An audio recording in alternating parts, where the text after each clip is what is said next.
Good afternoon, everybody.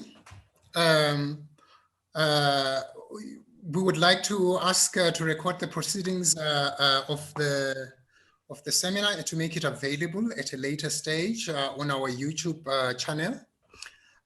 You can actually also follow our discussion on Facebook channel if you can't join the Zoom platform for whatever reason. My name is Nhlanhla Cyril Mbata. I'm the host for the webinar this afternoon. Thank you for making the time to join the ICR webinar for one of the most important research and policy discussions on land reform, titled Broadening the Landscape, Alternative Views about Why South Africa's Land Reform Fails as a Decolonization Project. I think the topic is more than important for most obvious reasons, as we battle to get this process right within the political project of decolonization post-independence, not just in South Africa, but also in other sub-Saharan African countries. The proposition that we have failed to conceptualize properly the meaning of land and land justice within a decolonization project, but instead we have used a positivist framing from colonial laws, and hence a holistic land reform project failure. That's a proposition, and therefore that we need to have a useful conceptualization of land with attributes including equity, inclusiveness, fairness, etc. For me, it is a very interesting proposition, and I would like to see how this is scaffolded, supported, and how we sort of like put forth a more useful paradigm, conceptualization with attributes, and how that is presented and argued for. That's what I'm looking forward towards. In any case, the ICR is the Institute of Social and Economic Research at Rhodes University. We currently conduct research on environmental resources management, and we have partnerships with the Institute for Water Research, the Environmental Learning Research Center at Rhodes. We also do research in informal sector as well as education and skills development. We also do research in African trade research, looking at policies like AGOA, the now new Continental Africa Free Trade Agreement. And lastly, we are initiating a research project on small municipalities and the developmental issues. We therefore welcome discussions on possible collaborations and partnerships in these areas. Please find us on the ICR webpage at Rhodes. For today's discussion, we are pleased to have two presenters, Mr. Manona and Professor Kepe. It is unfortunate that our respondent, Professor Mguni, could not join us for this seminar today, which means that every one of you is now going to have a better chance at being a respondent with more time. In any case, I think that should have provided us with deep psychodynamic and spiritual insights on the proposition that is going to be put forward, and probably not just on land, but on areas like education as well. As I recently had a discussion with one of my dear friends, Professor Mkhize, about how we conceptualize the child coming out of school and how that may have been problematic for the type of outcomes we have in the schooling sector. Okay, our presenters, Professor Kepe, just to give you a short bio on him. Thembela is a professor in the Department of Geography, University of Toronto, Canada. He's also a visiting professor at Rhodes University. He has published widely on land rights issues, amongst many topics. He has done extensive research fieldwork in South Africa as well as in other African countries. Among many other projects, he's currently completing some writing based on his fieldwork on land rights and violent conflict in Liberia. He identifies his place of belonging as Figo Village in Makhanda. Mr. Manona, Siyabulela is a PhD candidate in geography at Rhodes University. He has been involved in the land sector for 28 years as a professional and as an activist, with extensive experience in a range of rural and urban land programs at local and national scales. He's currently a director of Putlisani NPC and Landness, a civil society platform focusing on land governance matters. Some of the ground rules before we start. Professor Kepe will introduce the topic and the speaker. Then the presentation will take roughly 20-25 minutes. Then we will have an open discussion where everybody is asked to put their questions on the Q&A, not the chats. Please write your questions on the Q&A. In fact, you can do this whilst the presentations are going on. And then depending on the number of questions that we will have at the end, I'll either read out the questions or ask the person who has asked the question to read them out if the question is not clear. But don't worry, this will be done without a video. So we don't have to know where you are. So we're not sort of spying on your whereabouts. So you can just talk on audio. Yeah, so then the open discussion will take us to the end of the seminar just after 3. On that note, over to Professor Kepe and Mr. Manona for introductions and the presentation. Thank you, colleagues. Good afternoon, everybody. As I was introduced, my name is Thembela Kepe. I just woke up a little while ago. I'm in Toronto, Canada. I'm very pleased to be sharing some views with you, along with Mr. Manona, in a place of learning that is in my hometown. I'm a very proud local person. Before I go any further, I would like to acknowledge with sadness the passing of my auntie, Dr. Vuyo Mahlati, a few weeks ago. My auntie was involved in so many things. Among them, she was the chairperson of the Presidential Advisory Panel on Land Reform and Agriculture. She is from Makanda, as I am. We didn't always agree on things, but we always talked about them. So I would like to acknowledge that and share our grief as family at her passing at a fairly young age.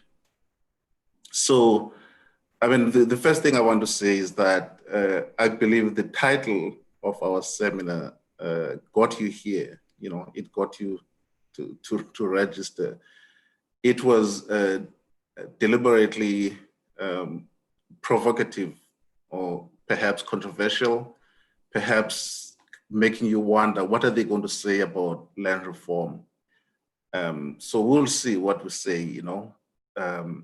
But clearly it is a subject of importance in South Africa.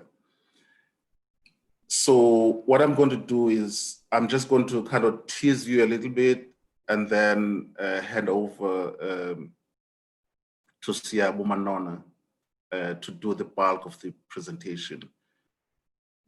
By way of starting, I'm going back to 1972, April 29th, when a Black South African student leader, Abraham Tiro, angered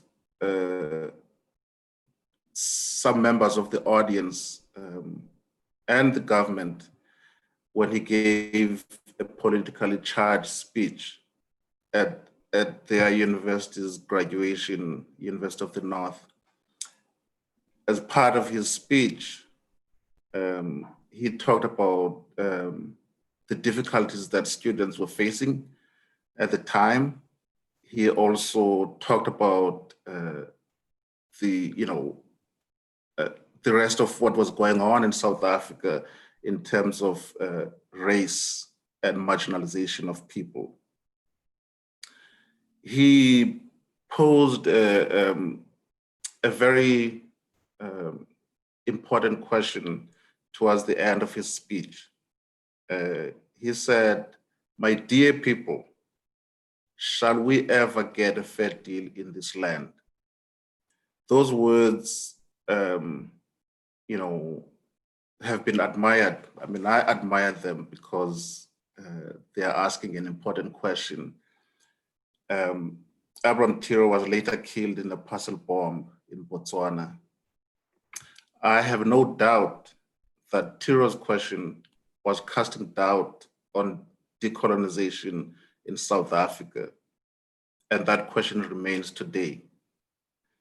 So, which is why we kind of have decolonization in our title, because, you know, Tiro asked this question, you know, he wasn't talking about land reform, he was talking about our land, but of course, land issues are kind of part of the broader question that he was asking.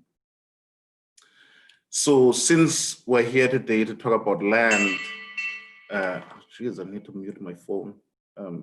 Since we are talking about land, I just need to mention that land was at the center of colonial conquest. I think that's not a debatable issue.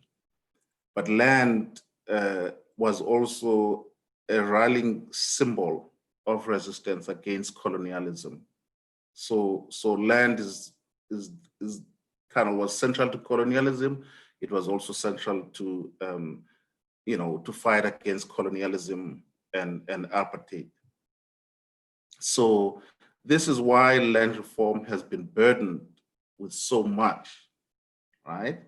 In our attempts to decolonize our own country. However, scholars all over the world, including South Africa, have critiqued the uncritical embrace of land reform in South Africa as a major contribution to decolonization.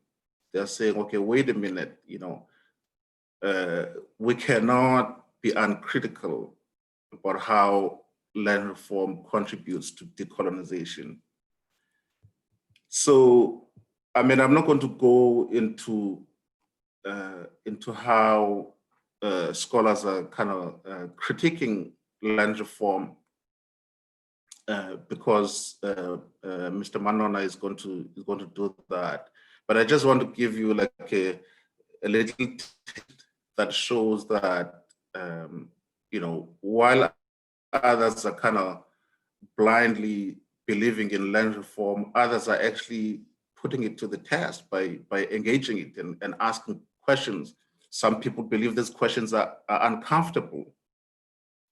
I think that's the right thing. You know, the moment you're comfortable with stuff, you know, you might as well stop. In fact, you know, if I were to drift a little bit, many marriages that fail, they fail because we become comfortable and stop working at critiquing or you know, trying to work on issues, you know, anyways, that's drifting, sorry about that. But I want to draw on one legal scholar from Chicago, Bernadette Atwain. She's a legal scholar. And she has argued that land dispossession during colonialism and apartheid resulted in social death, invisibility, and loss of dignity for the victims, right? And she's saying this in the context of land reform, because she argues that, look, when people lost land, usually, you know, through kind of unkind means, including violence, that was social death. They were indignified, they were humiliated, and so on. So if we wake up one day and say, oh, okay, the land that you lost is now here, how can we expect those people to just kind of move on when they are socially dead, socially invisible, made invisible, when they have lost their dignity. So the argument is that more has to be done in land reform because you're just wasting your time to say, okay, here's the land that you lost. A deeper and more meaningful project of working on this social death, kind of make people alive again, attempt to bring their dignity back is more important than many of the things that we do in land reform.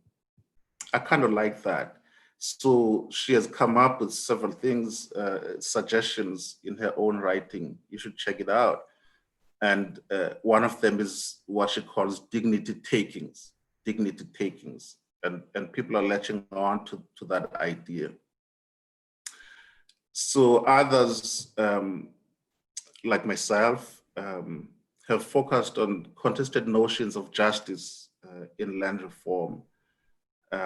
Because it is easy, like if you look at land reform from a government perspective, you would think that there's only one understanding of justice. And I argue that that's not true.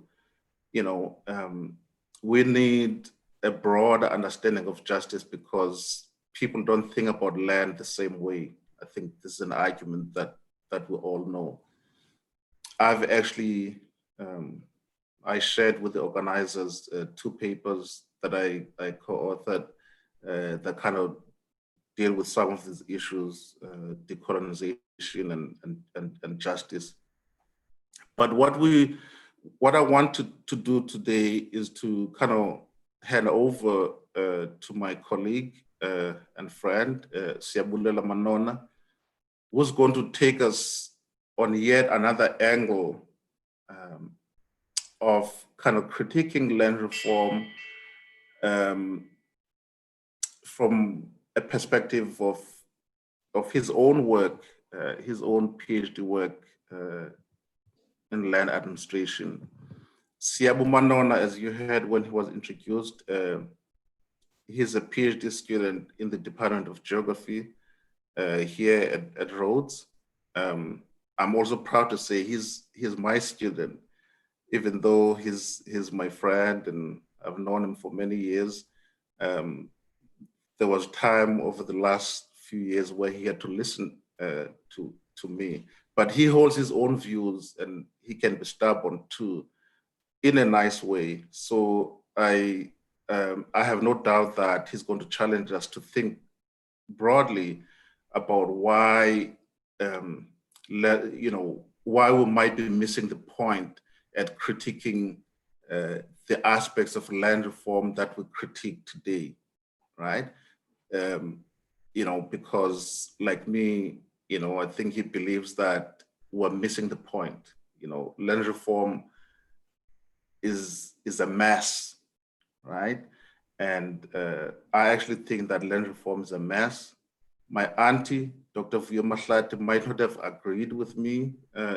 She would agree partially, but as a person who was kind of trying to make land reform work, I believe that she wouldn't, I know she didn't agree with all my views of kind of sounding so harsh against land reform. I'm not anti-land reform, but I believe, like Manona would show, we feel that so much is being left out and we're sometimes barking at the wrong tree. So I'm going to stop there, but I kind of just want to prepare you that this is perhaps not your conventional seminar on land reform. It is about ideas, it is about things that we're probably just missing, and it is an opportunity for us to actually engage each other. If we are missing things, you tell us, we're here, and this is meant to be a controversial seminar if you want it to be, because I think we're not afraid of that. Many reasons I mean, reasons that many things fail. They fail because we don't want to talk about controversial things. We just want to be nice. You know, I think that time is over now. When things just continue on and on and on and nothing is really changing, we need to diagnose the problem. So I'm very happy that I see there's a number of people here. I think there's even somebody from Swaziland. Hello, Mr. Mazia. There's people who've been around for a while. Some of them are mentors. I saw Professor Jeff Antropas's name. He was my mentor back in the days when I was a student. So I'm happy, and I'm just going to shut up right now and let Siyabu talk to us. He just submitted his PhD for external examination about 2 weeks ago. So this is still fresh. Thank you. Thanks a lot, Prof. Good afternoon to everyone from all corners of the world.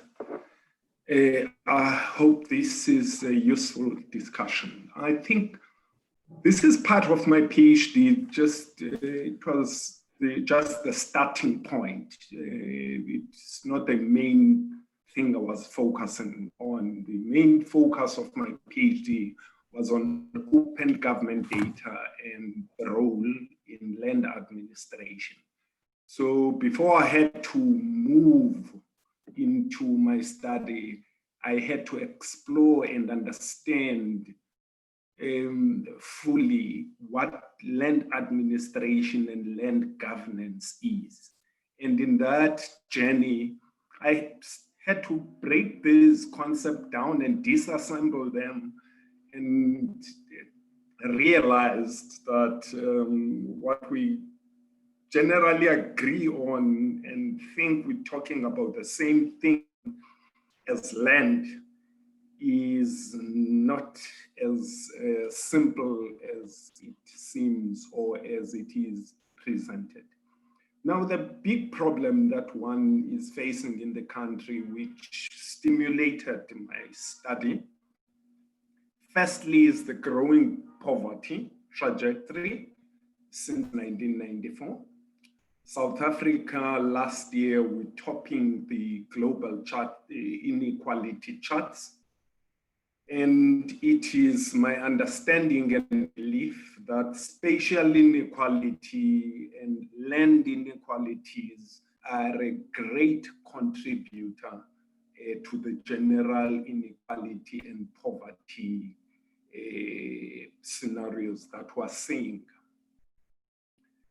We have had in the past 25 years poor showing of land reform outcomes in general.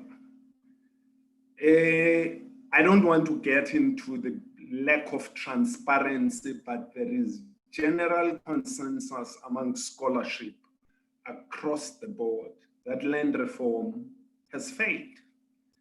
And what that basically means is that land reform has not contributed to alleviation of poverty and of the inequalities that we're seeing in the country.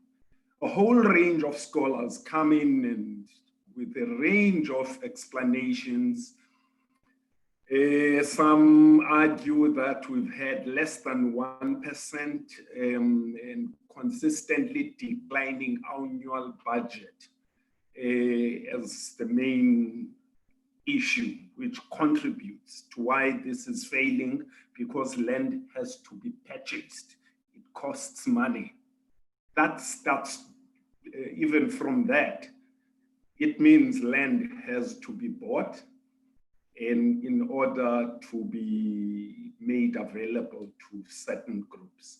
That raises a whole set of issues, but let's not get stuck there. The next explanation which is thrown around is poor integration in government bureaucracy, which I also agree with. But it's also not sufficient to make me happy that this is the big problem. But I'll get back to this a little later. Some say there's lack of political will. I agree, there is. All the signs are there. I'll talk to that a little bit later. None of these explanations, individually or combined, are sufficient to explain the extent as well as the depth of the failure that we're seeing, which has put us where we at the current destination as a country. Now, why is this? Okay? There are many other explanations which I don't want to delve into, but I was just citing a few of the explanations. Many of these critiques of land reform fall short with preoccupation with preoccupation with poor outcomes of the program, as opposed to how the problem is phrased. Let me restate myself. Many of these scholars are evaluating a failure of a government program, but they fail to look at why the program was put in place in the first place and how it is actually framed. That's part of the bigger problem of why land reform, we are sitting where we are in the relation to land reform.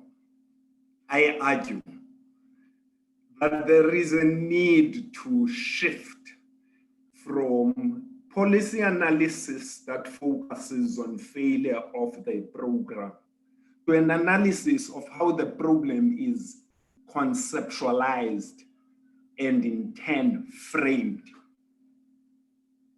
And that's a major part of the failure of why we're sitting where we currently are. Land reform is a personified land justice in generally and broadly, but personified in land. In our particular case, is everybody's business, but no one's job.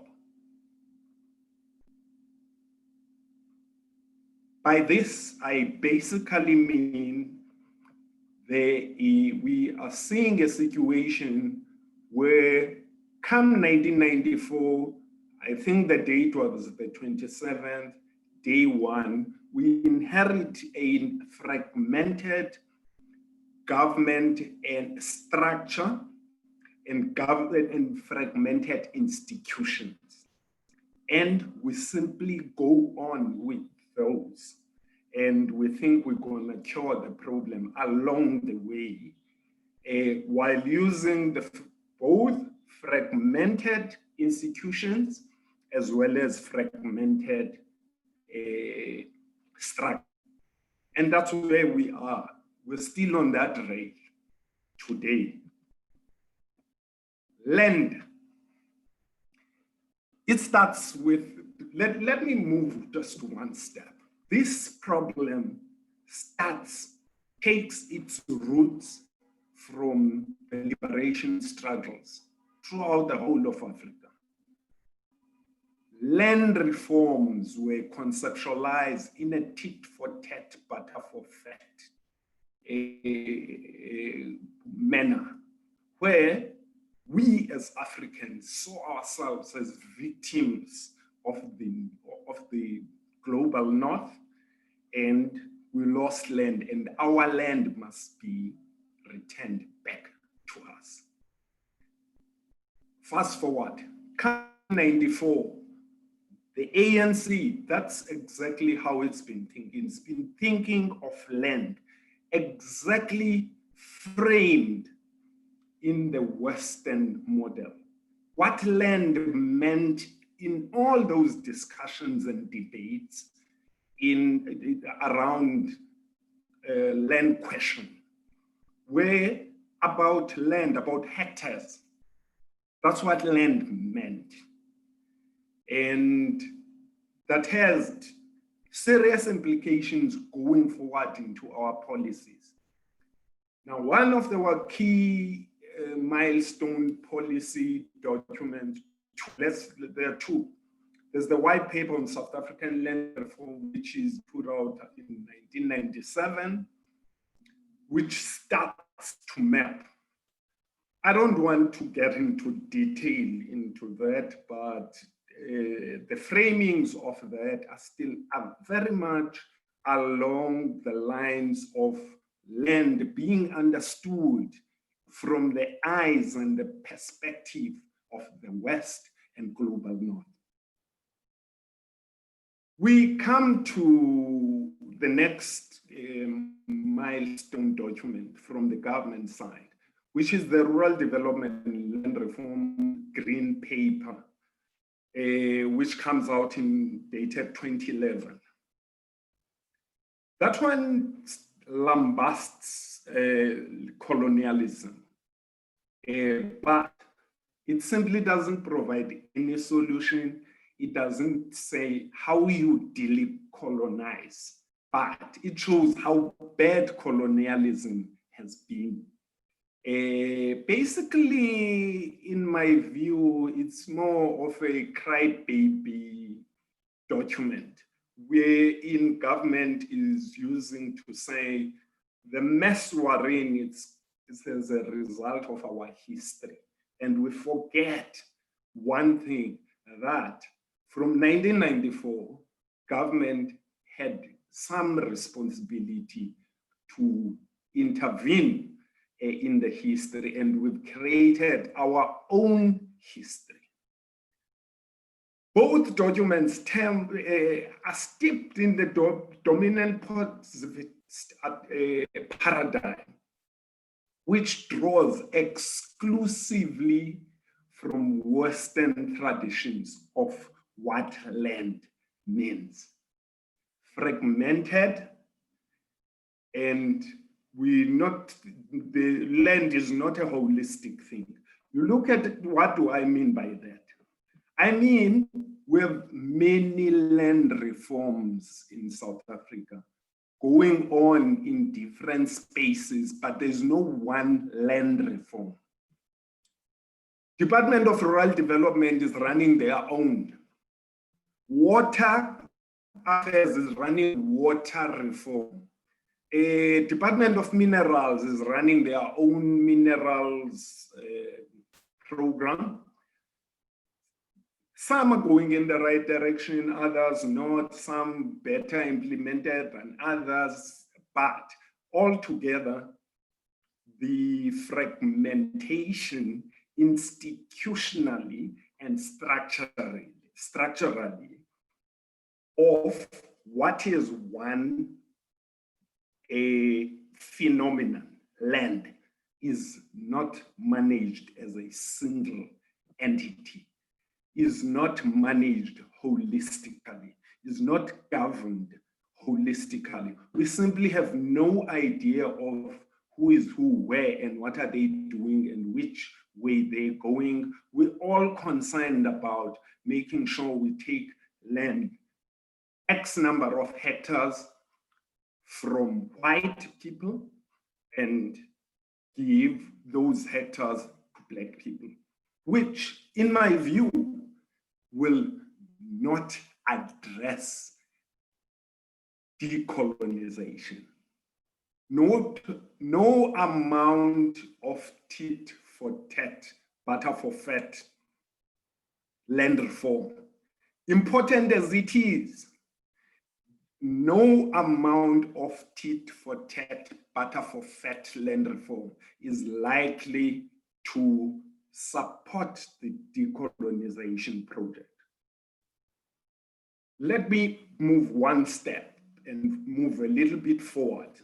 The EFF comes and a few years back and makes a politically loaded call for the amendment of the constitution, decolonization of knowledge, institutions, and the economy. And this resulted in, it put the ANC in a tailspin situation, in the sense that land reform, as a result of perceived failures among government and within government, that this thing is failing, people were just drifting it to the margins. But the EFF needs to take credit for bringing this discourse back into the policy chopping block. But the tailspin that it resulted in has resulted in partly and in a big way in the tit for tat, butter for fat approaches that land reform is grappling with, where we're going in all directions. We don't quite know how to address the decolonial term, because decolonizing has got nothing to do with transferring X number of hectares from person A to person B. Decolonization is a much deeper concept than that.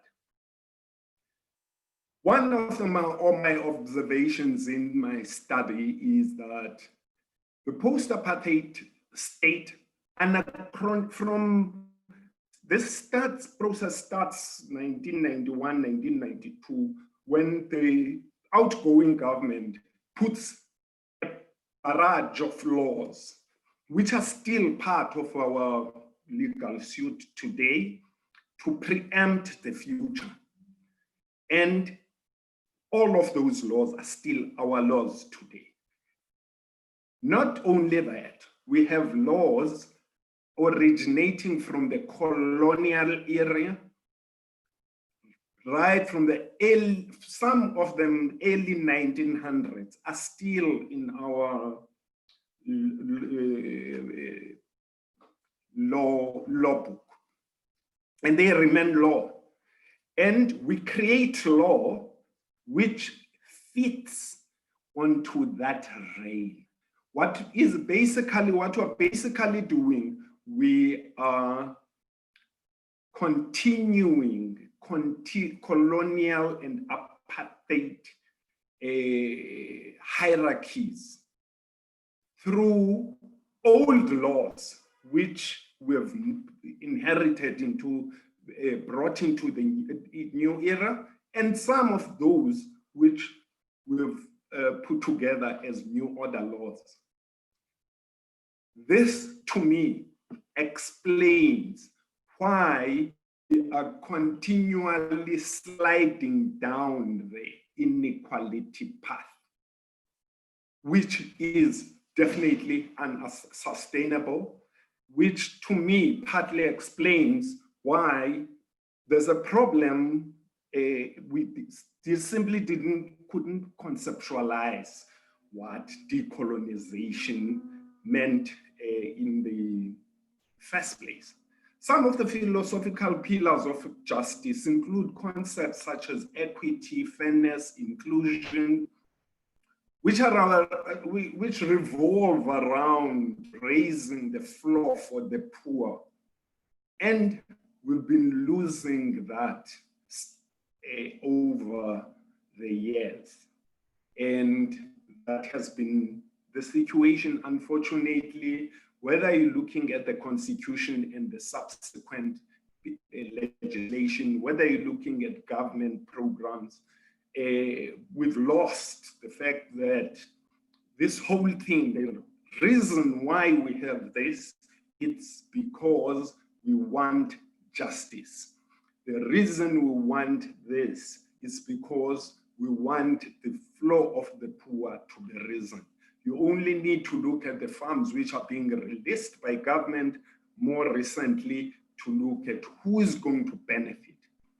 I've spoken about the institutional and structural fragmentation problems which perpetuate these hierarchies of race, class, gender, and spirituality, humanity, where people have just lost their being. They've lost knowledge of who they are and where they are going.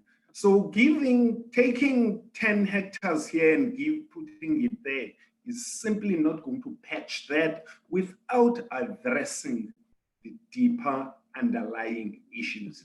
Part of the underlying issues is how we think and understand land.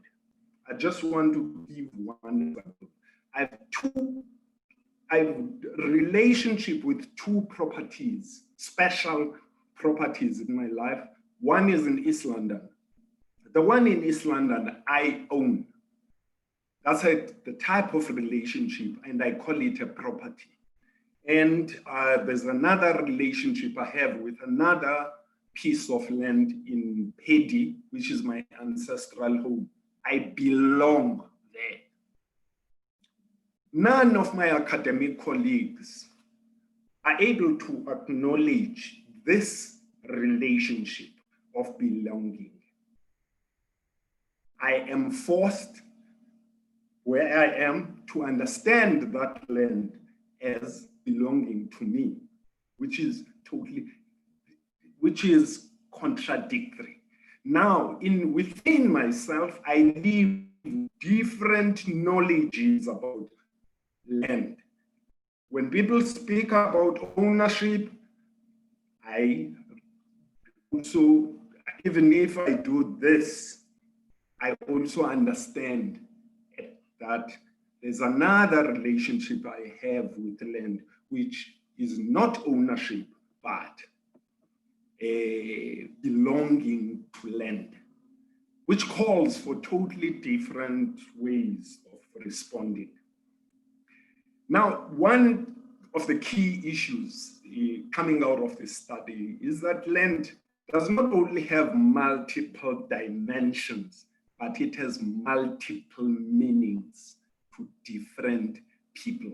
And for as long as all of these multiple dimensions and meanings are not overlaid, I'm using a GIS language, overlaid together to make sense, we're not going to be able to move forward, because other people's knowledges of land are in the margins, are excluded. We need a holistic understanding of land. This applies, for me, this is what decolonization of university curricula would entail. The student movements have thrown down, helped facilitate the removal of Rhodes statue in Cape Town. Did that achieve much in decolonizing the institution that is University of Cape Town? It did not. Once that statue moved, the students simply didn't know what next to do, because decolonization is much deeper a project than just removal of a statue. In the same way, decolonization of our land architectures and land relations in the country, it's not about just moving one piece of land from one person to another. We're dealing with deeper land justice issues, which are personified, and land reform becomes only a personification of that. Now, the issue is, whose responsibility is this? If you ask rural development and land reform, they think it's theirs. They are wrong. It cannot be. Municipalities are custodians of land use. Environmental affairs is a custodian of the environment. Now, there is no one center that holds around which we congregate and talk about land as one phenomenon. This fragmentation. We need coherence of constituent disciplines to congregate around land, not just around the constituent elements. My study concludes that land governance and land administration is the level of abstraction that provides us with conceptual tools to deal with that, so that we're able to deal with these transdisciplinary issues coming from different angles. I would want to end it here and close. And the main point I want to drive home: we as a country, we've not been able to turn the decolonization turn, because we're thinking of it way too simplistically as a movement of pieces and shifting of pieces of land. In doing that, why are we ending up with such inequalities growing? It's because there are other land reforms that are taking place. And those land reforms are taking place at a higher, faster, and more extended rate. We're building more malls. We're creating more gated communities. We're building more flats. We're building, but the poor in all of this are getting the least share. Why? That sends to me a message that says, what is land reform and what is not land reform? When we were building accommodation, housing development in an urban area, whether it's for the elite or not, why is that land reform? Or is that not land reform? But when you're doing the same thing for the poor, which is the RDP housing, and what makes that to constitute land reform? These are some of the issues which imply, in my view, that the entire conceptualization of land reform does need to be revisited. Thank you. Thank you, Mr. Manona. Thank you so much. That was quite insightful. I just thought that I would make a remark now that I've heard the sad news. I would really like to extend our heartfelt condolences to your family, Professor Kepe. I did hope your sister would fight through. I'm deeply sorry to hear this, the sad news. And today I've also heard that we are actually connected in one way or another than I had thought we are. I've just discovered that both Professor Kepe and myself have a connection with one mentor, Professor Emeritus Santrobas. I think so. Jeff had no choice but a moral obligation to join us today.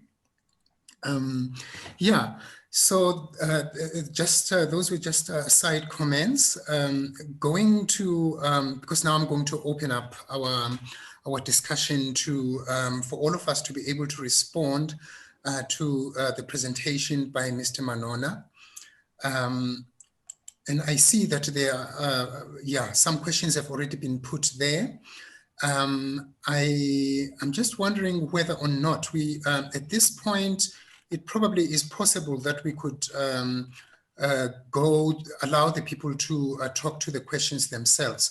So we'll just ask JP Shortham to come forward and sort of like verbalize his question from the audience. Are we able to do that, colleagues?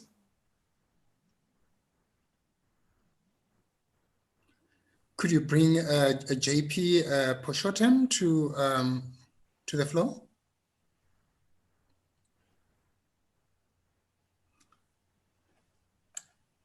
Okay, it seems like we're not able to do that, so I'll read the question myself. The question is, the government is inviting people to apply for 700,000 hectares of land in terms of the state land lease and disposal policy. Do you consider this policy to be an appropriate vehicle for land reform or land distribution? That's the question there from RJ Pushtam, attorney in the Legal Resources Center in Durban. I'm going to ask both you, my colleagues, maybe I'll start with Mr. Manona and then Professor Kepe to respond to that question as we tackle them one by one. Okay, thank you, Prof. I don't want to sound too skeptical. This program, this announcement is rather very fishy. We have I don't want to even talk hectares because no one knows the hectares. No one knows the numbers of hectares. There's contradictions and different versions of information. So data policy on these farms we're talking about is just way too problematic. These farms were largely bought as part of the homeland consolidation program. If you look at where they are situated, they're situated on the margins of the homelands as part of homeland consolidation. They were managed by different entities from the homelands. And when our government took over, we knew about these farms. And we continued with these farms, and we never included them in the land reform program, but we leased them. They were leased to senior government officials as what was happening in the homeland government. Today, we don't have data that is coherent, that is in one place, that is reliable on these farms. That's the first thing that needs to be done. So we're not dealing with anything new here. When government is saying where these farms were releasing them from land reform, they were being leased last year, 5 years ago, 10 years ago, and on day one of this new government. So what is new? They are being leased. People have no options. So I'm worried about the announcement. The announcement now has a deadline for application. What's the intention? That's problematic. I am also worried that the same farms with the deadline, the minister tells us they still need to ascertain who has rights and who is living and using the farms. How do you even stand up and be proud front of the media, talk to the nation that you're going to release these farms when these farms, you don't know who is there, what infrastructure is there, what state they are in. So this is part of the problem that land reform is in. It's the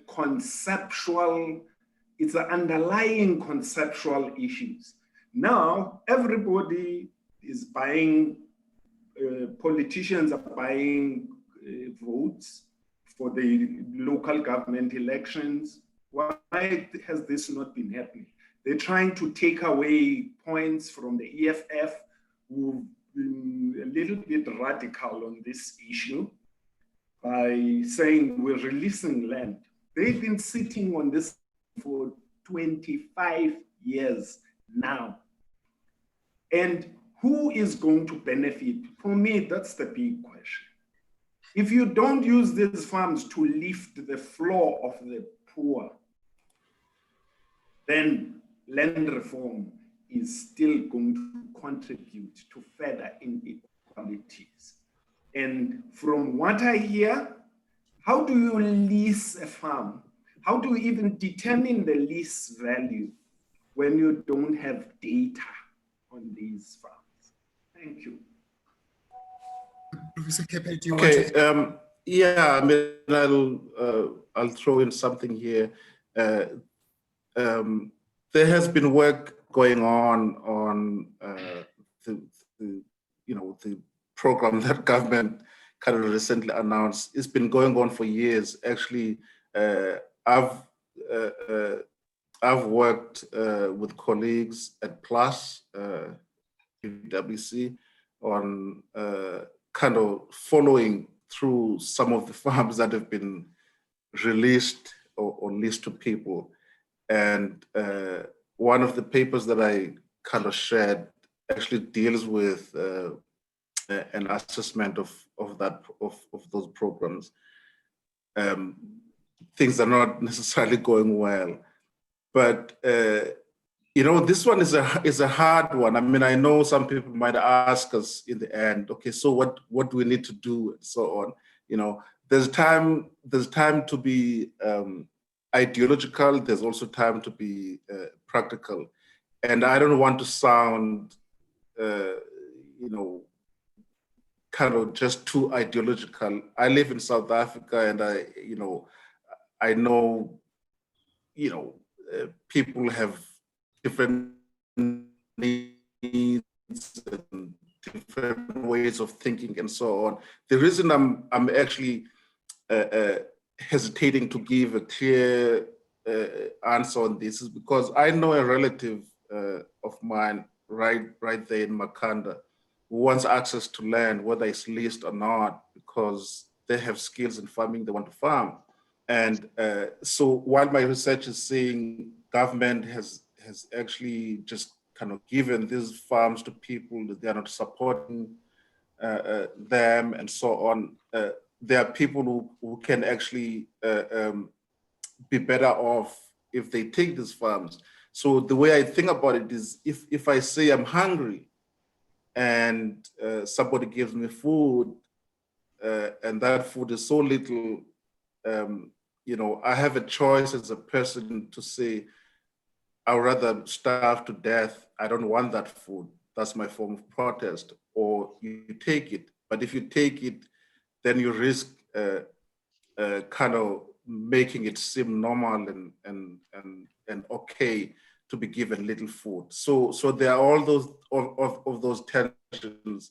You take it or you leave it. But if you take it, you're saying it's okay, we can live with it. But if you don't take it, you starve to death.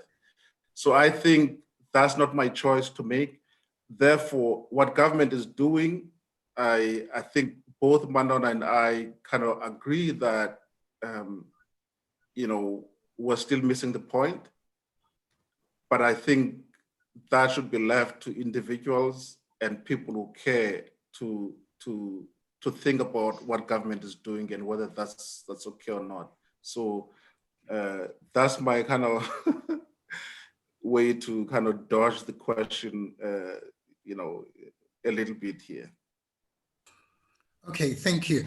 Let me just, I've seen some of the questions that have come through, that some of them are more close related to your proposition than others. So I'm just going to probably just go to Mazibu Jara. As the presentation has not yet touched on the role of agrarian capital and its attendant ideology, i.e. neoliberalism. How the class force and its ideology shaped land reform. This is crucial. Further, this is to also ask, to what extent does this conceptualization of decolonization connect with the school of radical political economy when it comes to land reform? This also challenges the statement made at the beginning that there have been limited radical critique of land reform. Perhaps among South African academics that may be the case, but globally there is rich, rigorous theorization, critique, and other approaches to land reform that incorporate both the decolonial and political economy perspectives. So yeah, it's a mouthful. I'm going to start with you again, Mr. Manona, to respond, and then to Professor Kepe. Right. Thanks. That's an important question from Mr. Jaha there. And he is making a good point. And I agree with the argument he is making about linking to the broader economical policies. The entire argument that I am making is that neoliberal trajectories that were wrong are a continuity of the past. We argue on the one hand that we want to decolonize, but we use the same tools which keep us remaining on the same track. The decolonization argument for me is it's because people are just tired. Once you start telling people of capitalism, socialism, and this, sometimes they just close their ears. But I'm saying the same thing. Thank you. Okay, so am I allowed to speak? No, go ahead, please, Professor Kepe. Yeah. Hello, Mazibuko. I actually expected Mazibuko to ask a difficult question. I know him quite well. I mean,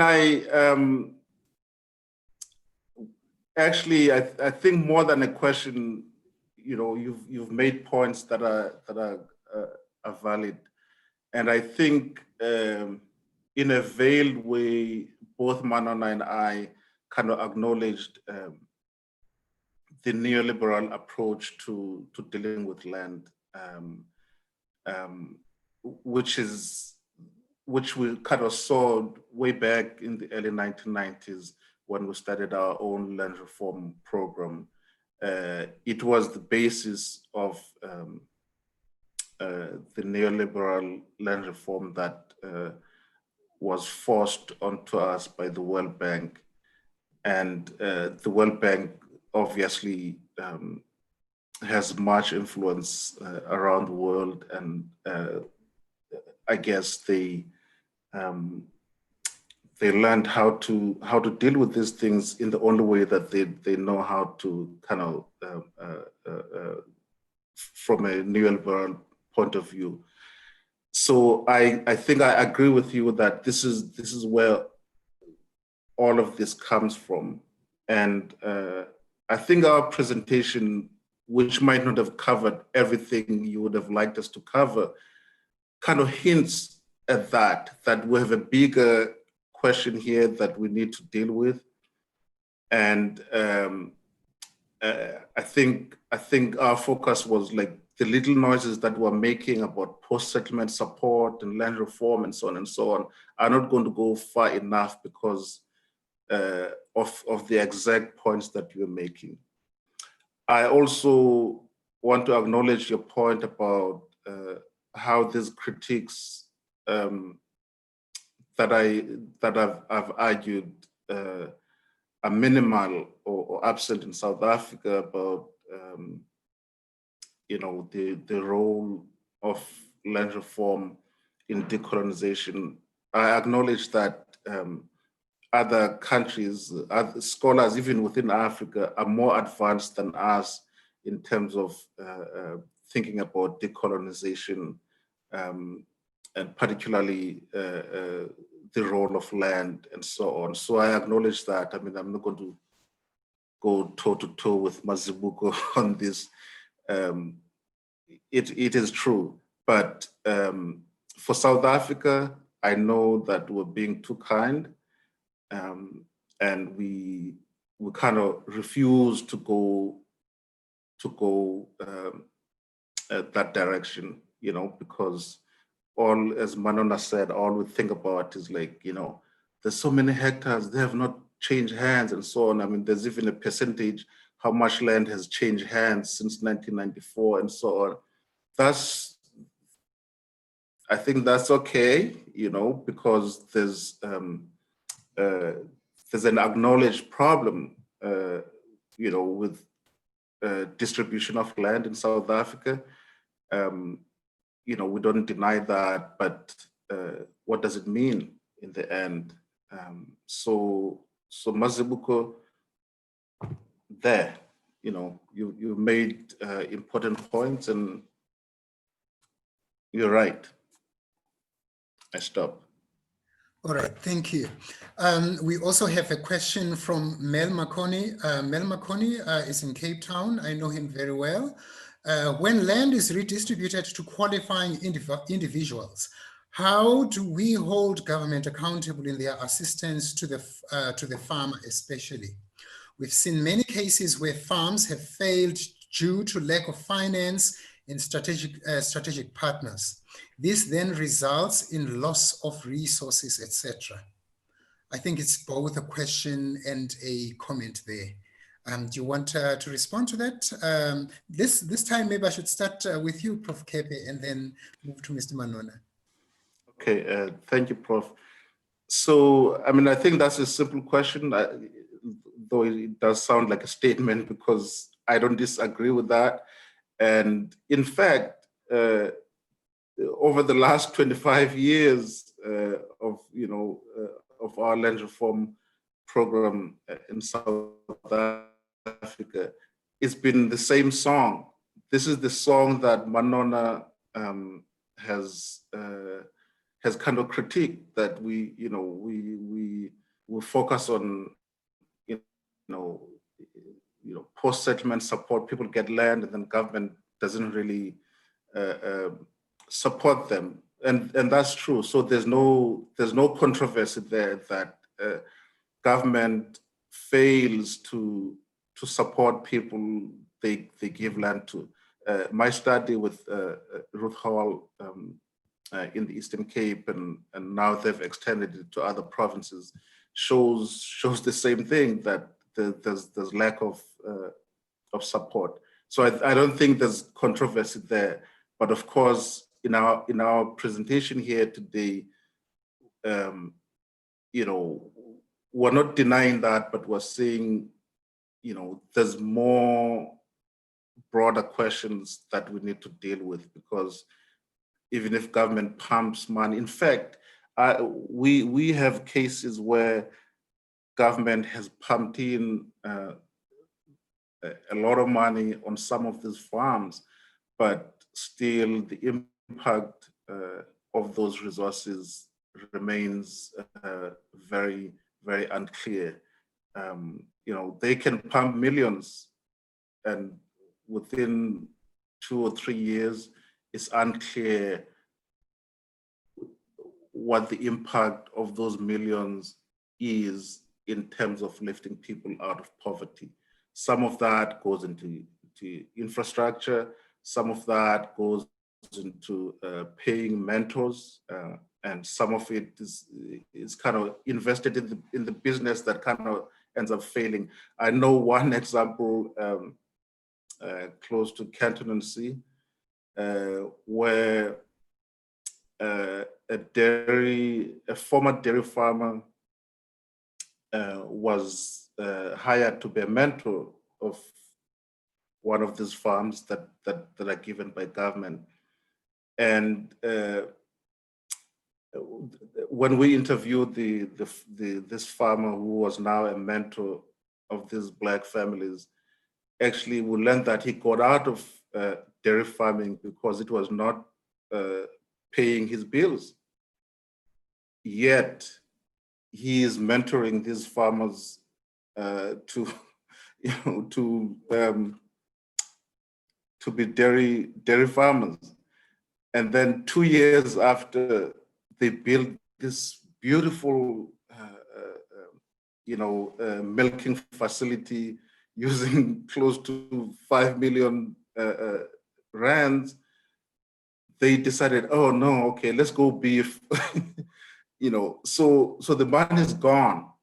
the money is gone. So when we talk, I'm just talking about this post-settlement support because there was money there, but conceptually, ideologically, and so on, everything else was wrong. So they went beef, and beef didn't take off, and now they kind of broke it into 1 hectare, so grow your vegetables and so on.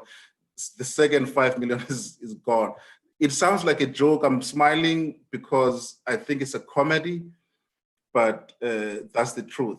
When there are people who are actually starving, you know, in the townships and everywhere, a lot of money has been thrown in. But there are examples where people could actually do with support from government. Many of the farms that are given, like on lease, they actually have no leases. They have no leases. Many of them have what is called caretakership.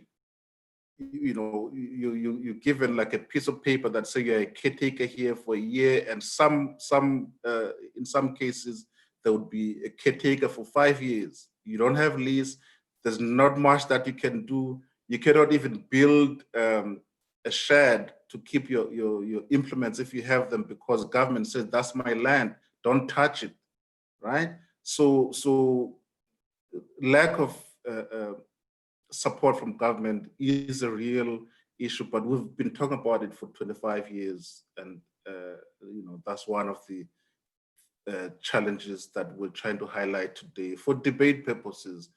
And I, for one, I'm not going to say people shouldn't be given these funds because some of them need them, but I think that we just need a deeper conversation about the direction of land reform in South Africa. Not only land reform, but like a broader, like a broader debate about some of the things that Mazibuko was talking about. Colleagues, we've got lots of questions that have come through. So is it going to be okay if I give each one of you one of the questions instead of both of you responding to the same question, just to make sure that we cover as many questions as possible? Okay, all right, let me go forward. Tim Bull, I work with 25 community kitchens in Makhanda.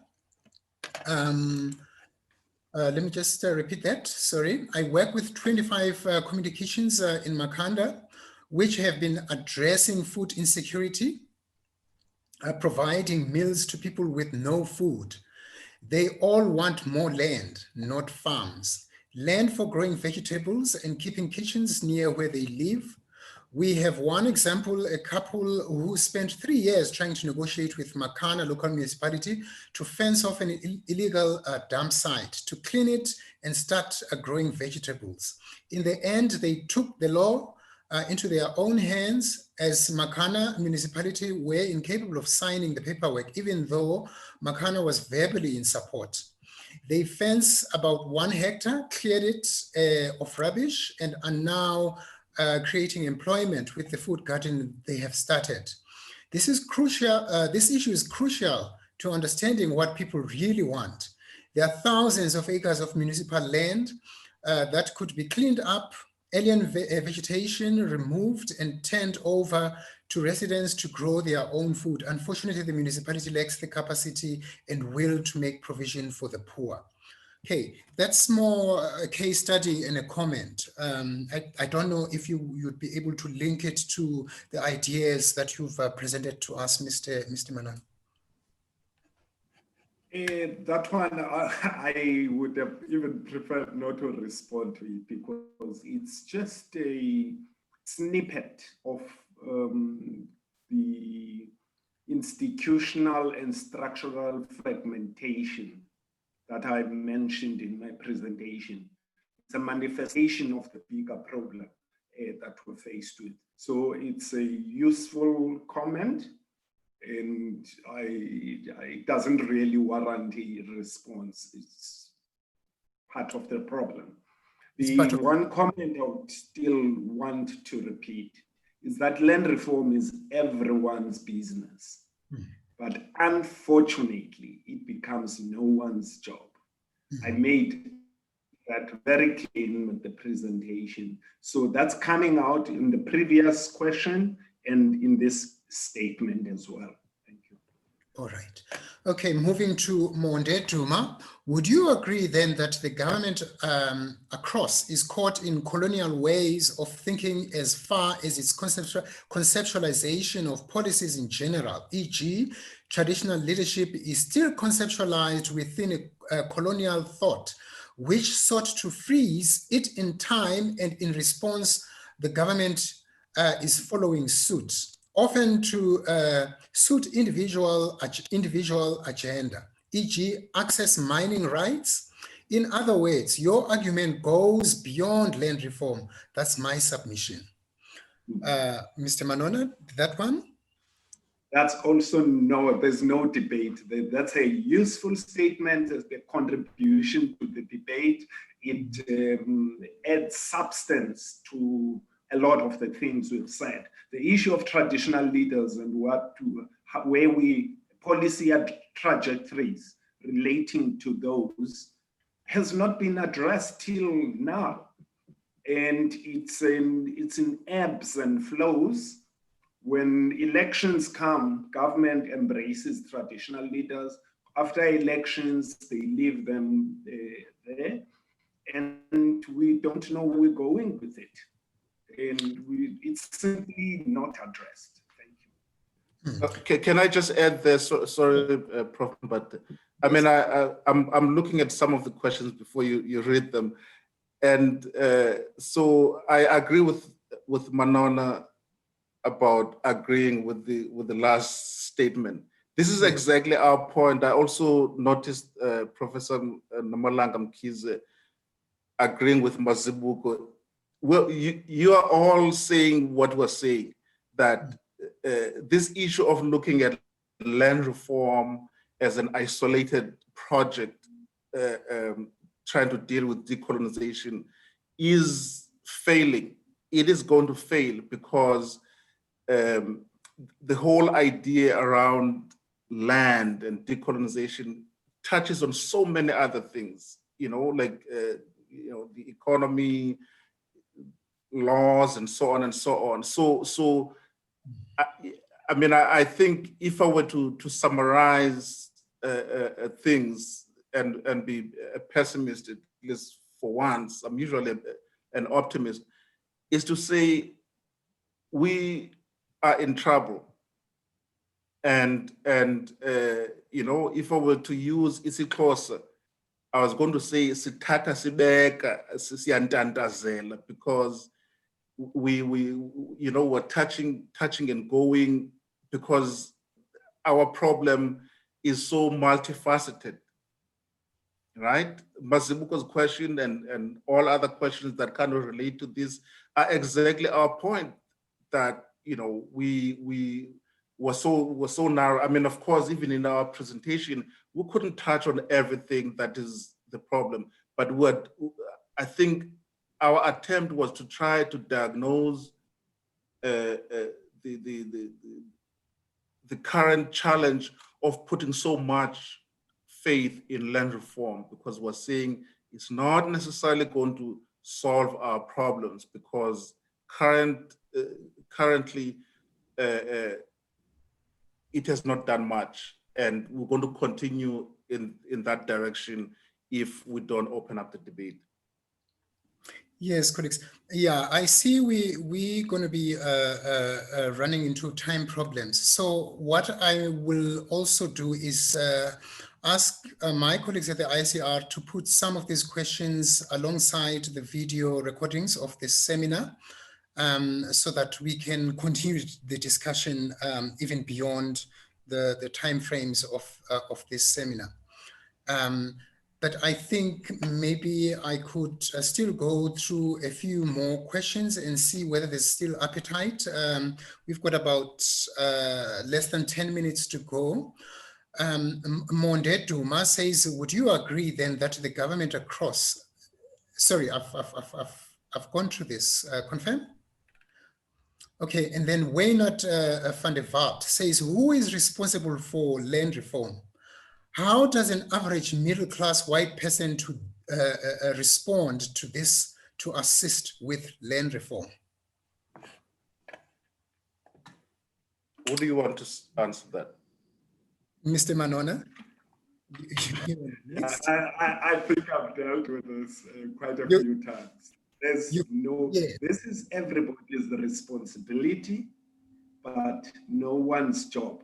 It means we have both an institutional as well as a structural issue. And I even made one point further and said, we need coherence around land holistically, because the Department of Land Reform and Rural Development is not dealing with land holistically, it's dealing with some aspects of land. If private farmer has a role in this, municipality has a role in this. That's what land reform is about. For it to succeed, we've got to congregate around land holistically, not its constituent elements. Professor Kepe, thank you. Is there a particular question in the list that you think is probably different to the sort of like generic thread that you've picked up that you would want maybe to go further into? No, but I'm more interested in I think I remember a gentleman by Neil Matheus who wanted to ask his orally. So I don't think he wrote. So maybe we can allow some. Okay, so we can allow him, to come forward, and then, but so the rest of the questions, if they're sort of like in the similar vein, we will just post them up with the video. Are you able to bring up Anil to present his question?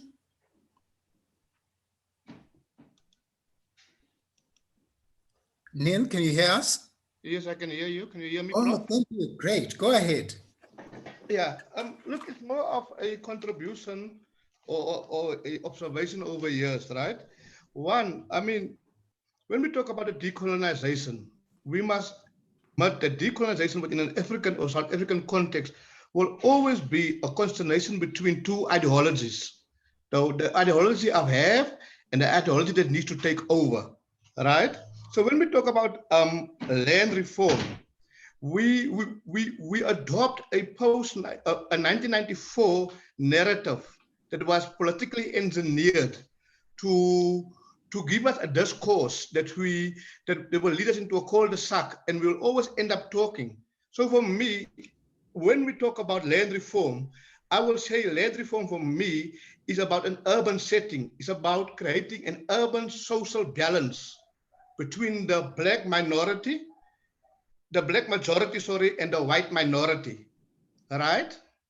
But at the same time, when it comes to agriculture, we should talk about agrarian reform within a rural setting and not a land reform. Because agrarian reform speaks to the question of food security, and it speaks to the state's direct involvement of ensuring food security, right? And that is where we fall short, that we are following a narrative that was constructed not to fulfill a social obligation. So that's my thought on the subject matter. I might be wrong on it. Professor Kepe?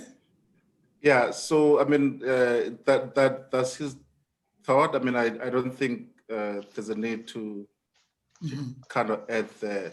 I feel like I knew what he was going to say before he said it. Yeah. Okay, great. Then, colleagues, I have to bring this session to the end, and there will be a follow-up of, obviously, of the discussions online in real time as people post comments and questions that may still be useful, I'm not sure, to the current study. But otherwise, in closing, I would like to say, colleagues, thank you again for joining us today. You will find the recording of this webinar on the ISA's YouTube channel. Would also like to ask you that you join us in our future seminars, and for collaborations, please do reach us through our Roads ISA webpage. I thank especially the presenters, Mr. Manona and Professor Kepe, as well as the ICR team for putting together the seminar. Going forward, have a great afternoon, and thank you very much. Goodbye. Thank you. Thank you.